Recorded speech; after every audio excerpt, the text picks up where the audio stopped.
Good morning again to everybody. We're going to begin today's webinar. Today, as you can see on the screen, we are going to be presenting Elements on Elements, or as we like to say internally, drinking our own champagne. Today, we are joined by Jack Lavous and Adrian King, who are going to share how we use the Elements platform within our own business. So without further ado, I will hand over to you, Adrian. Leanne, thank you very much. And everybody, welcome to this webinar. As Leanne said, this is looking at how we use the Elements platform, our own platform, to help us run our own business.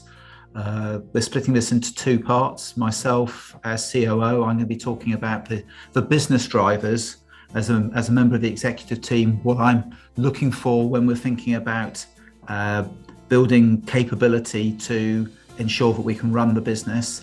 And particularly given that we're a fast-growing business, lots of things are changing. How do we manage that change? And I'll then hand over to Jack, who'll give a much more detailed look at actually how we use Elements ourselves and how he really does push the product to actually ensure that we get the capability we need.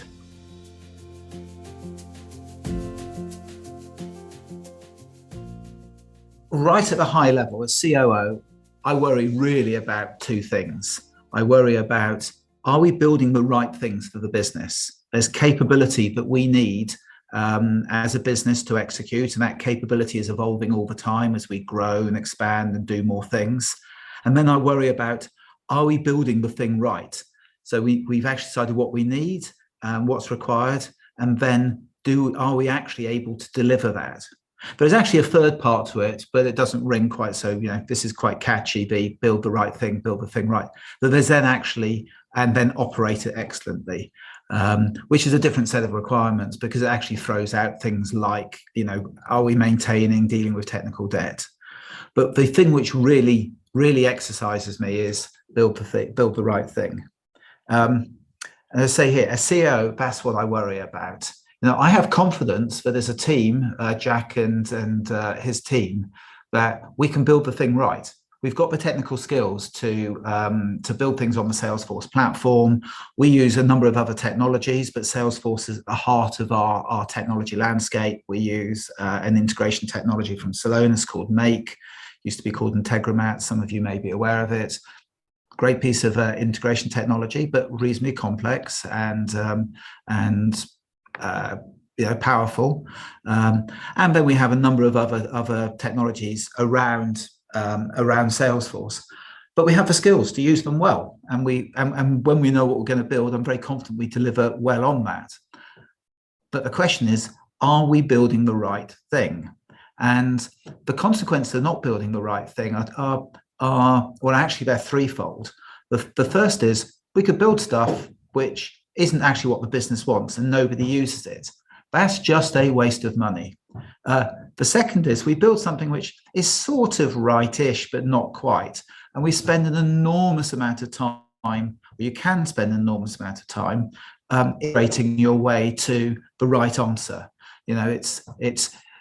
You get feedback, it's not quite right, you tune it, it's still not right, you tune it. You never really understood the requirements, you discover you've only done 80% of what they needed, you're constantly building on top of it.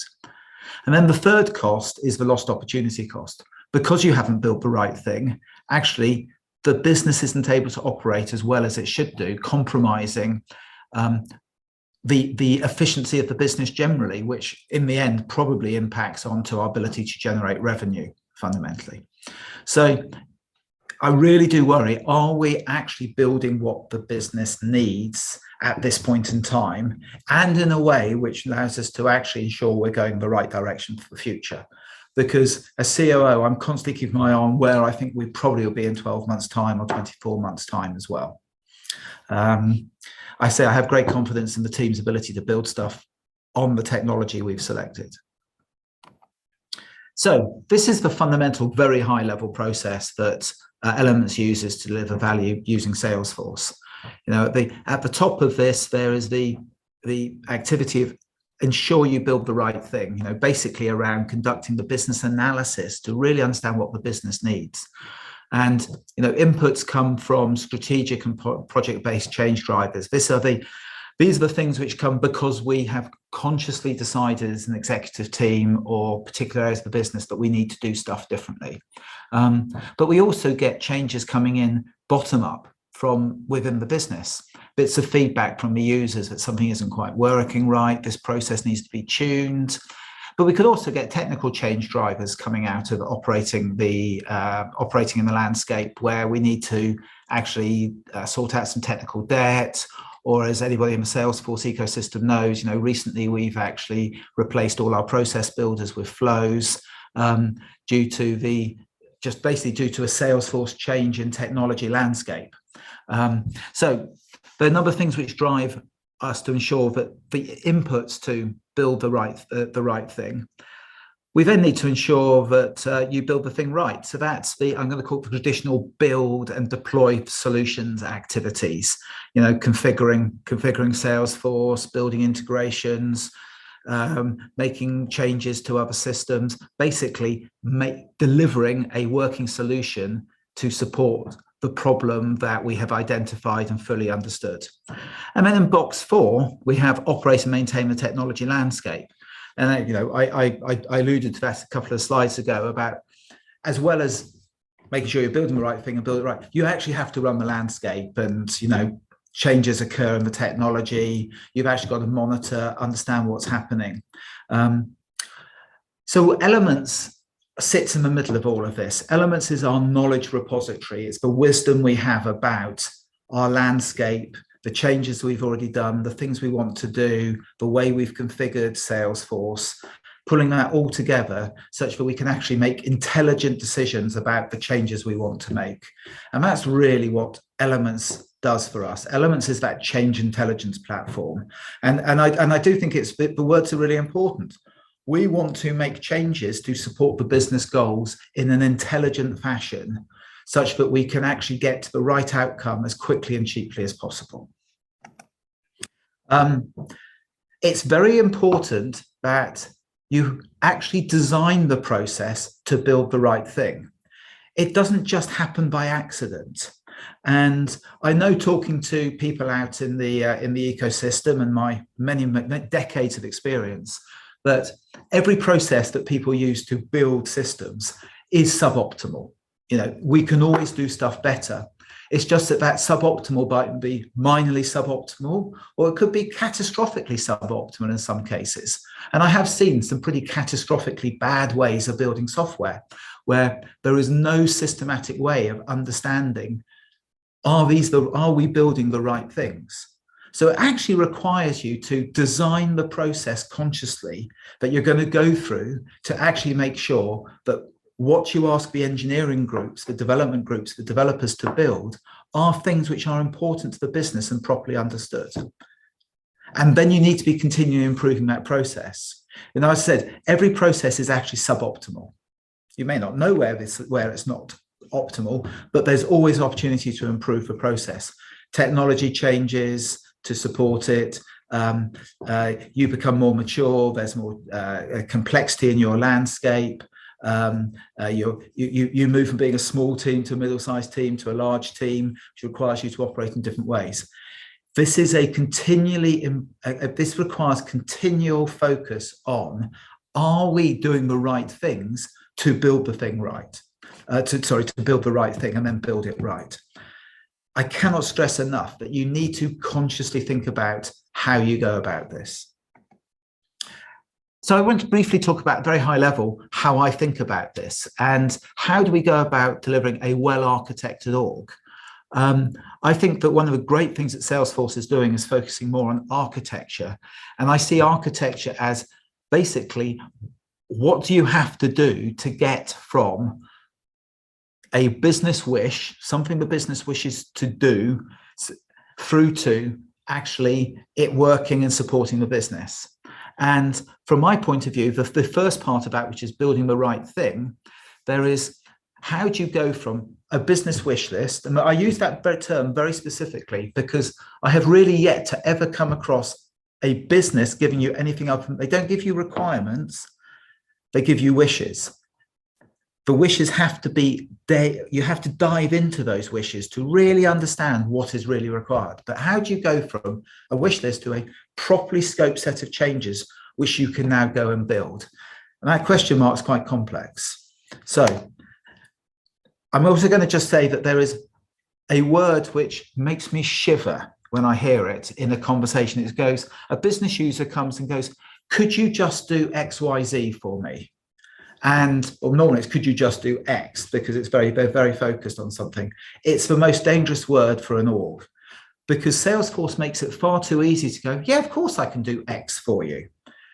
Two issues with that. One is the business probably doesn't actually want X. They want something different from X, something broader, richer. Actually, the problem they're trying to solve is different from X. It's just what was on the business user's mind at that point in time as a manifestation of the problem.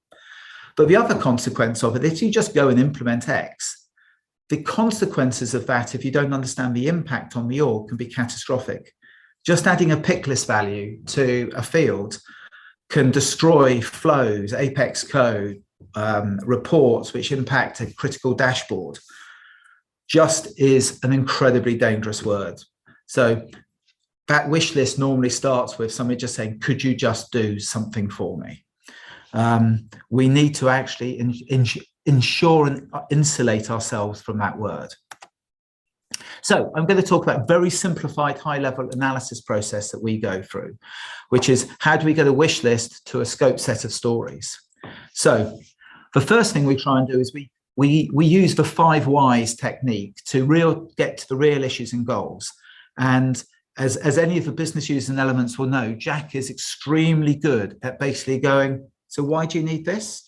And when they come back with why they need it, he then goes into, and why do you need that? And he keeps going with challenging and challenging and challenging to get down to what the real underlying issues and goals are that the business has, out of which we can get a proper set of business requirements.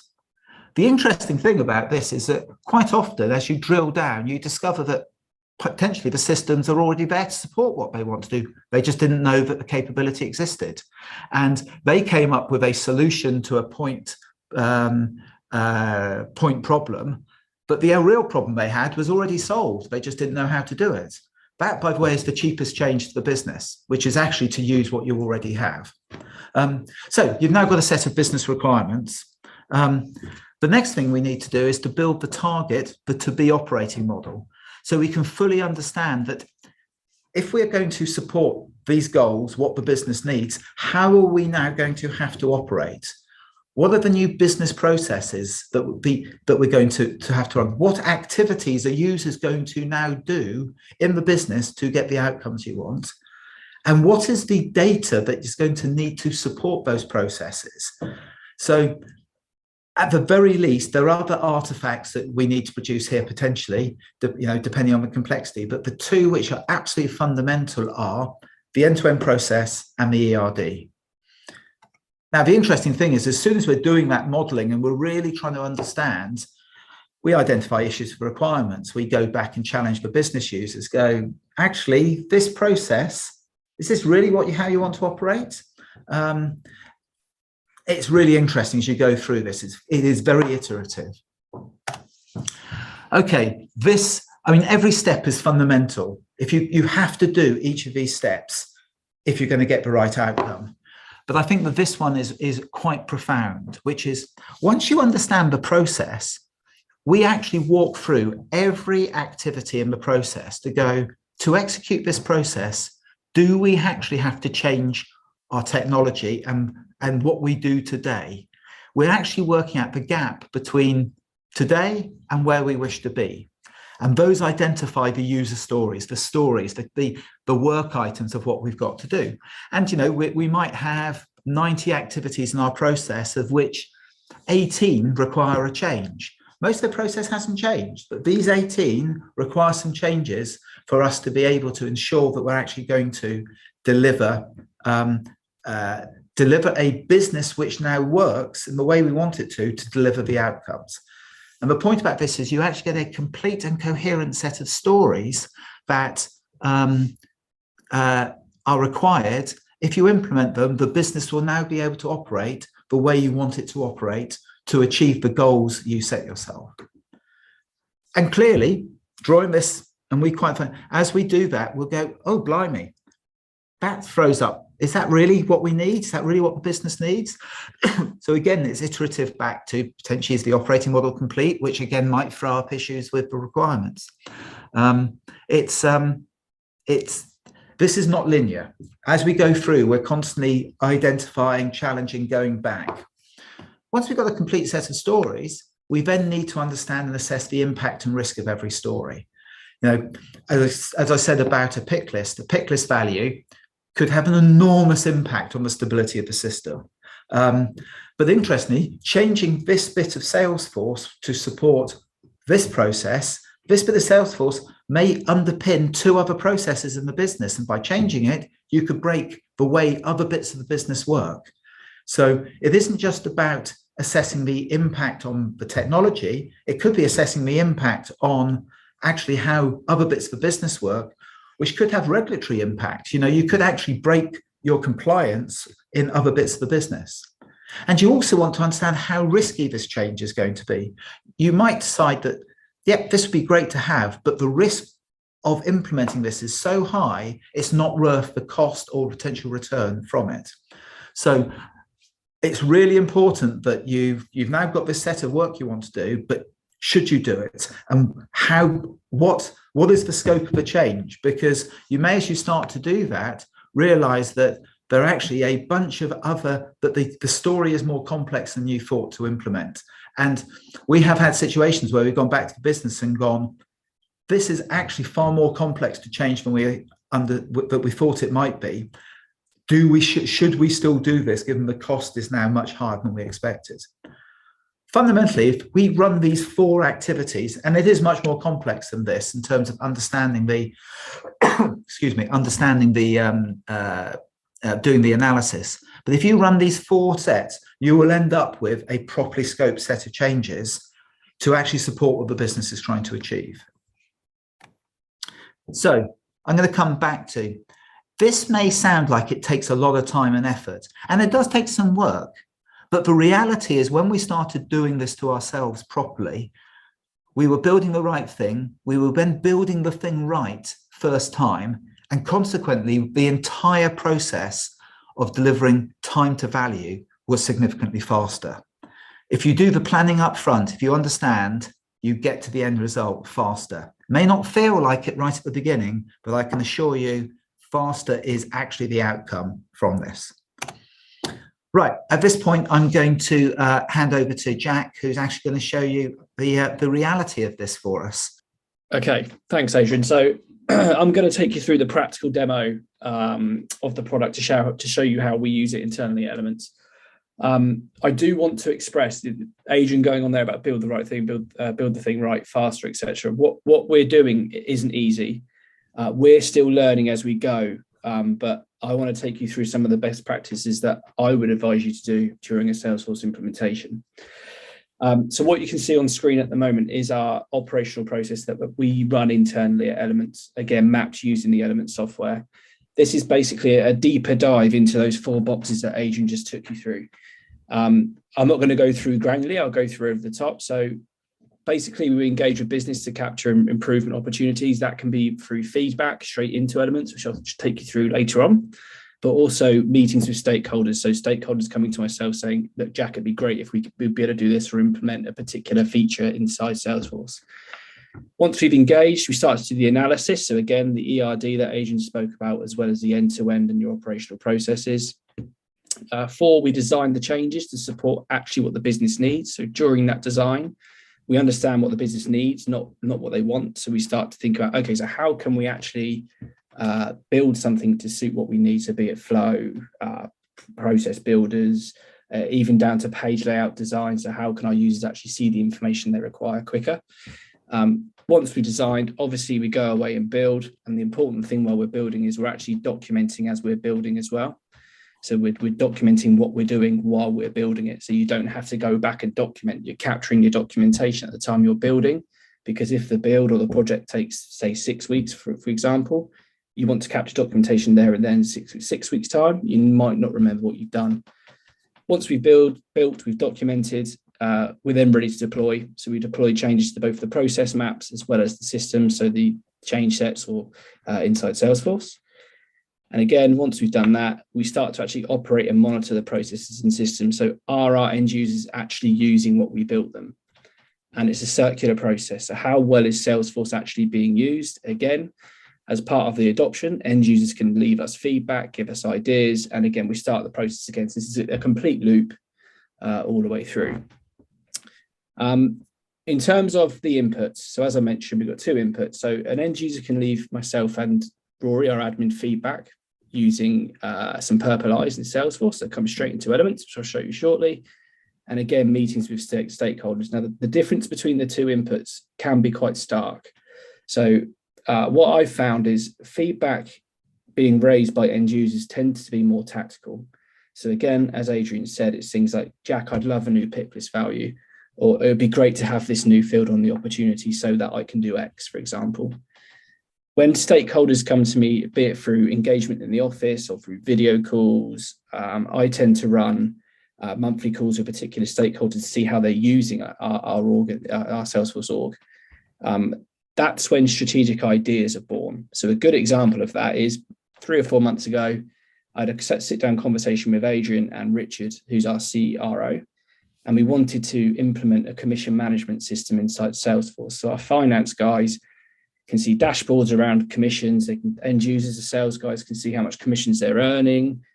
We could run reports, etc. And it's linked to our invoicing and opportunity management as well. So we're thinking about bringing our whole commission management into Salesforce. So how did we do that using this process? First of all, I want you, this is a bit of an analogy, I want you to think of a coin. The coin is the problem space. On one side of the coin, you have the entity relationship diagrams, the ERDs. On the other side, you have the operational models, the business processes, end-to-ends, etc. They work with each other, they're synonymous. You use both to effectively define the other. I.e., if you don't model the data properly to understand the problem you're trying to solve, you will miss process activities. Again, when modeling the process, if you don't understand the entity relationships, the data relationships, and what you want to do with that data in Salesforce, the process model will inevitably change as you begin to understand the data. So always model your data first would be my main bit of advice.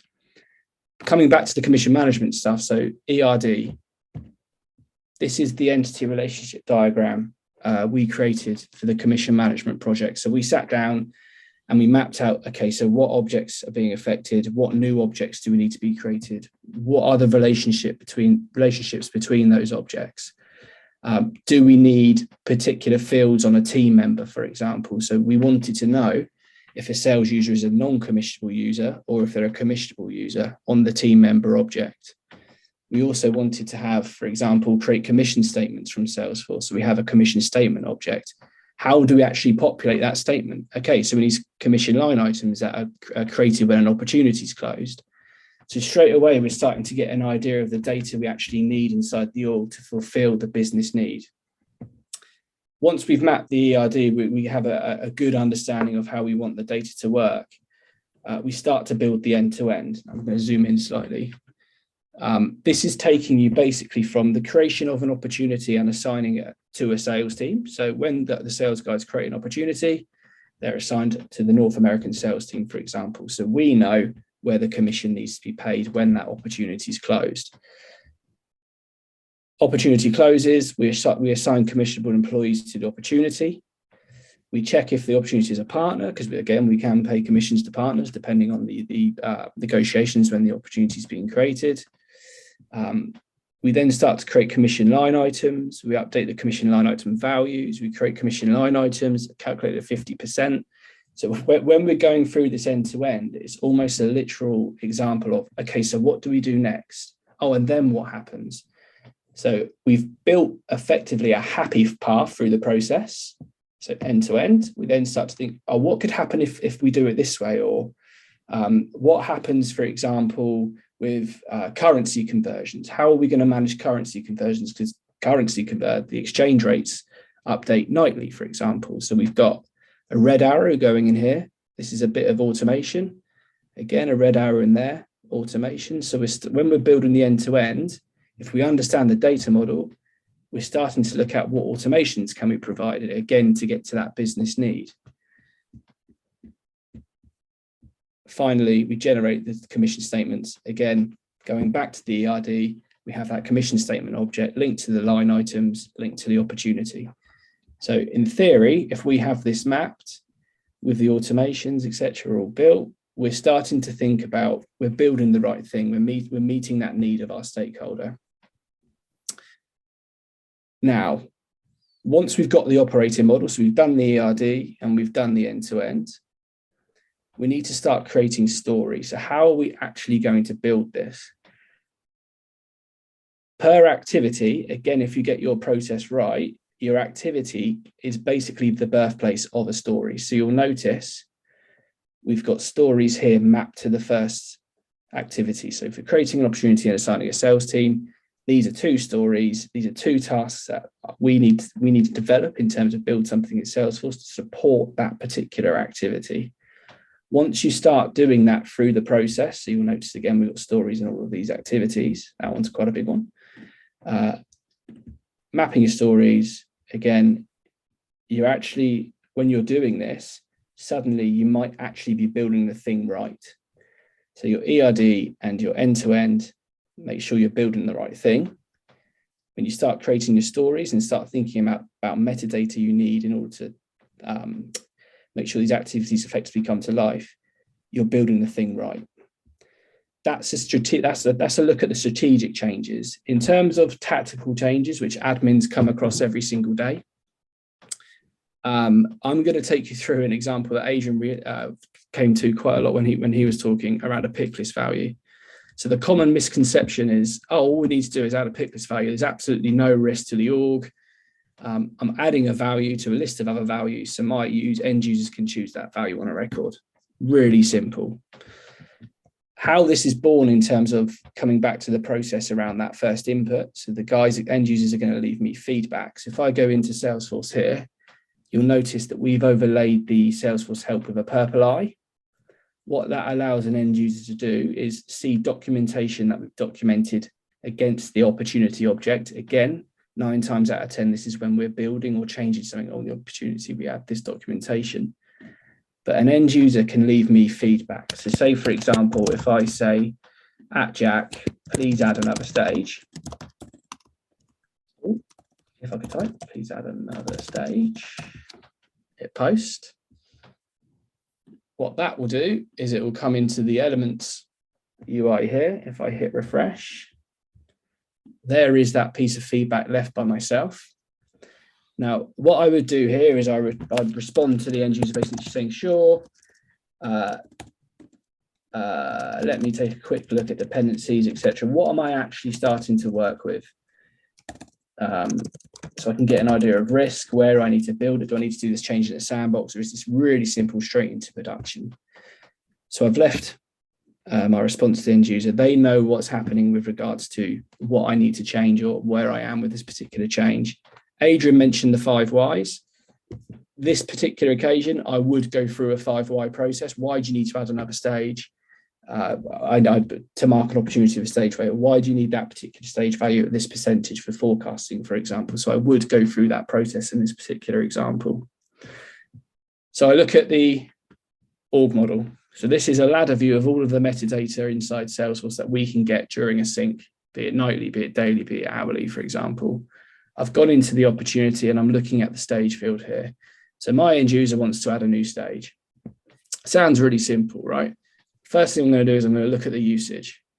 So where is this field actually being used? So it's obviously being used a lot across record types. There's data population, so we're using it, which is great news. I can see the pick list values that are popular and ones that aren't. For example, triangulating, there's no value. So why do we have that stage? I'll come back to that later in my process. This is the important part. I'm actually seeing where this field is being used across the org. So it's being used in an Apex class. It's being used in 2 of our make integrations externally. It's being used in 26 flows. It's being used in process builders. It's being used in validation rules. It's being used in reports. It's being used in page layouts. So this is really reiterating the point that from an end user's point of view, all I want to do is add a pick list value. From an admin point of view, it's whoa, hold on a moment. There is huge risk to this. If I add a value, I may have to go and update 26 flows. I may have to go and update process builders, validation rules. What about my external integrations? How's that going to be impacted? So suddenly, like I said, it's not as easy as creating a pick list value. You need to look at the dependencies and where it's being used across the org before you make any change. We've got dependency trees, so a better look in terms of where it's being used again. This is a nice little view. So the field stage, again, it's being used on 26 flows. It brings those flows out into a nice tree diagram. You can run through these. Again, page layouts, process builders. So you suddenly start to get a feel of actually how important this field is inside the org. So I've done my dependency analysis. I now need to go back to my end user and basically give them a scope of what we want to do or the next steps, if you like. So I do that using feedback. What I would also do is I would go back to and mention a business user. So again, I'm just going to use myself for the example. I've done my dependency analysis. So I'm going to say we need to look at our stage options. We have too many dependencies across the board. I suggest we sit down to discuss. Excuse my spelling. So straight away, I've gone to a stakeholder in the business saying, okay, look, you want to change on this. I've done my dependency analysis. I think we need to sit down and talk about this in a bit more detail because there's dependencies.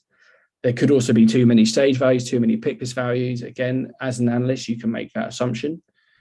I'd also go into optimize and I'd say this actually needs some potential optimization around how we're actually using it inside the org. Coming back to the change. So I've done my dependency analysis. I know this is not low risk. I'm going to create a story. And from here, I'm just going to put test, for example. So as a resource, I want to, so that I can, standard story format using Elements. Planned outcome is we're looking at potentially updating this stage field. At the moment, I'm not going to attach it to a release because I'm not sure what release I'm going to put this story into. Risk assessment, straight away, I'd go medium to high, purely because of the level of dependencies. I'm going to put it to high. I'm going to assign it to myself. I can put in some acceptance criteria for the developers when it comes, for the testers when it comes to testing. If I then attach that story, I can go into it in Elements. So I've marked it as high risk. I'm now going to start looking at assessments of impact and complexity. So here, again, it's high risk. Why is it high risk? Multiple dependencies, impact assessment. So what's the impact of actually changing this? I'd say this is pretty high impact in terms of overall impact. Technical impact, I'd say, is low. There's not much, I'd say it's high. Organizational impact, I'd say it's around medium, purely because you're adding that value. Regulatory impact, say low. There's no data regulation here. Complexity, I'd go to medium. Technical complexity, you may have to change a few flows, a few process builders, etc. Data complexity, I'd say this is pretty low. Architectural complexity, again, I'd say that's medium, purely because of the number of dependencies. So I've got my story. I've got my node here. So I've attached the story to the stage field. So I know what I'm going to change when I'm changing it, when it comes to change sets, for example. You can add documentation. So you can add images, URLs, notes. And again, you've got your feedback and discussion here for this particular story that you can then obviously engage back with your end users. So bringing you back full circle through the process. So we've done this very quickly, but we've engaged with the end user using the feedback. We've done the analysis using the dependency trees, as well as the data on the node. The design, not really much design with regards to changing a pick list value. Okay, there may be design to flows that you need to update, etc. building and documenting, we're not going to deploy during the example, but the operate and monitor processes and systems, the key thing I did here in this particular change is I've gone back to my stakeholder and basically said, look, great, we want to add a new pick list value, but there's multiple dependencies here. Maybe we need to sit down, which would then start this loop, and it could go into a strategic idea where we may need to completely optimize the stages on the opportunity. So that's just a really, really quick deep dive into how I use Elements daily, day on day, to making changes to build the right thing and hopefully build it right. That was an awesome overview of how you use Elements, Jack. It was absolutely brilliant. I even learned something too. Thank you everybody very much for joining us today, and thank you for coming to our webinar.